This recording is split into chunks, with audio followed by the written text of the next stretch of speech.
preferences important? That depends on your profile. Now, Fulbright does ask you for university preferences, but the final decision is their own. So my first university preference was Stanford. Fulbright did not even apply to Stanford on my behalf. My second and third university preferences are New York and Northwestern. Fulbright did apply there. So it's their call. And what they do is they have a panel sit and they review your profile and they figure out which university has a higher chance of accepting this particular candidate.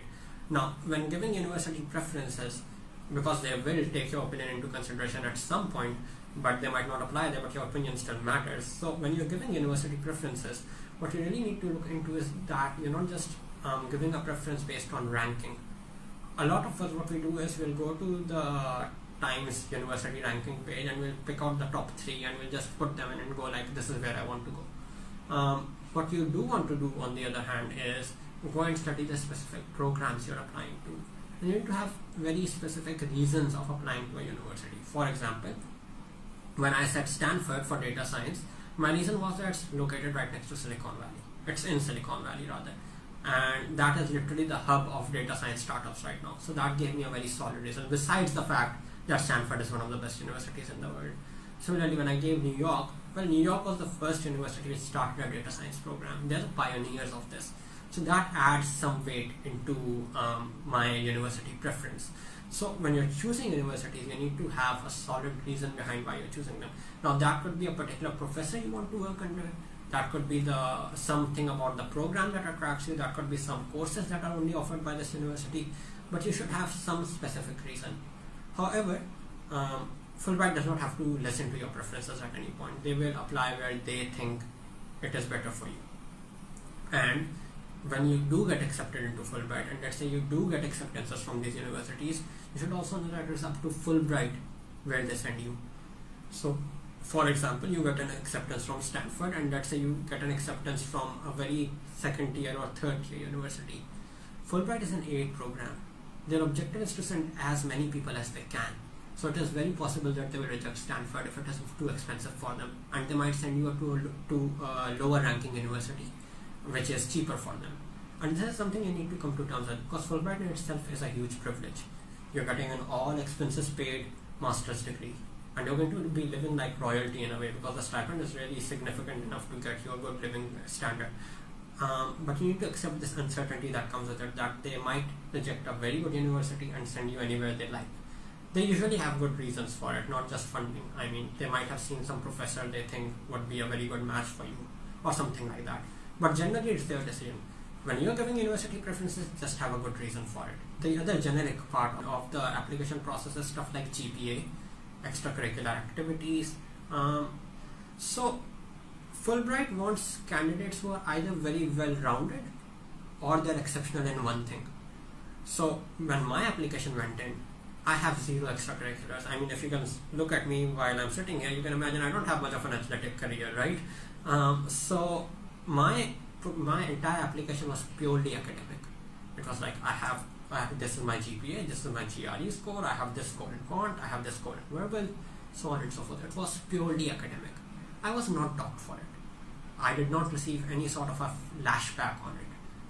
They did ask me in the interview that, do you even take a break, or do you ever even do something out of studies? And we had a good laugh at that, but it didn't really come up in a way that would hurt my application. So if you have a very high GPA, if you have a very high GRE score, chances are you're in already, and your entire profile might not matter that much at that point. Now, if you have a GPA like 3.5 or 3.4, you are average, above average student, not exceptional, and your GRE is also in the 310, 315 range, then you need something to set yourself apart. Then you need something like, okay, I was the president of the student council, or I was the captain of the football team, or something like that. So the only point is that your application needs to be set apart from the others. You need to be either good at one thing, or you need to be very, very well rounded. Those are 2 options that you have. Those are the 2 ways you can play it. For me, playing it on pure academics worked out really well.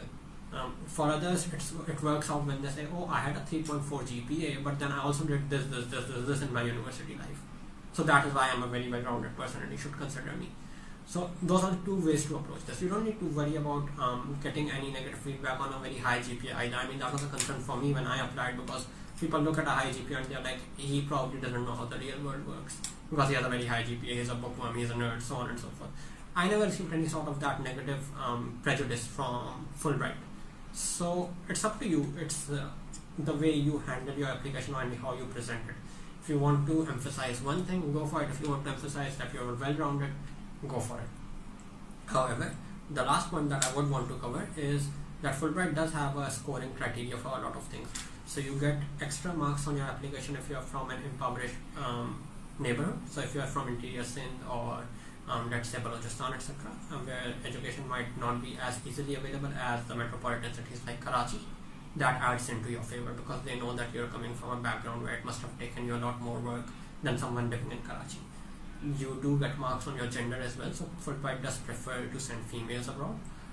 That is because they want to encourage that diversity, because your female graduation rate is actually lower than your male graduation rate in Pakistan. So they do want to encourage that sort of a diversity.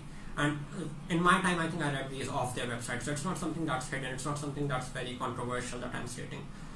These are their criteria. They also have specific fields which get extra marks. So I think power and energy is a preferred field for them, and that list is also available on their website. So power and energy is one, I think social governance is another, but I'm not sure. But there's a list of 6-7 fields which get extra preference. Those are just Fulbright preferences. So there's that part of the application. It doesn't weigh in too much. If you have a very good profile, you generally have a very good chance of getting in. And that's it from me. Please feel free to reach out to me in case of questions or queries regarding your applications, and I would be happy to help.